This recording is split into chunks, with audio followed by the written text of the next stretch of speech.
మేలైన పశుగ్రాసంతో అధిక పాల ఉత్పత్తి మండల పశు వైద్యాధికారి. పశుగ్రాస వారోత్సవాలు జూలై 7వ తేదీ నుండి జూలై 14 వరకు జరుగుతున్నాయి.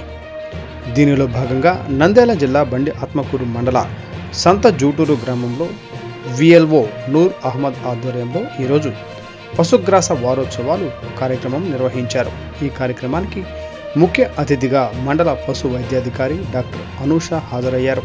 ఆమె మాట్లాడుతూ పాడి పశువుల్లో పాల ఉత్పత్తి సామర్థ్యం పెరగాలంటే మేలైన నాణ్యమైన పశుగ్రాసాన్ని పచ్చి మేతగా అందించాలి. దాణా కన్నా పచ్చని గ్రాసం మేతగా అందిస్తే అధిక పాల దిగుబడి సాధించడంతో పాటు పశువుల్లో రోగ నిరోధక శక్తి పెరుగుతుంది. ఈ విషయాన్ని దృష్టిలో ఉంచుకున్న పశు సంవర్ధక అధికారులు పశుగ్రాసాల సాగు, ఎంపిక, పాల ఉత్పత్తి, పశువుల పోషణ అంశాలపై పాడి రైతులకు అవగాహన కల్పించేందుకు సమాయత్తమవుతున్నారు.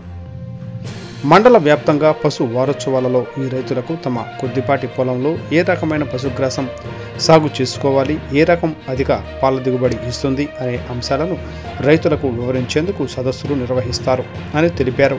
ఈ కార్యక్రమంలో పాడి రైతులు, కాంపౌండర్ బాదుల్లా, గోపాలమిత్ర, శంకర్ తదితరులు పాల్గొన్నారు. ఏకవార్షికాలని, బహువార్షికాలని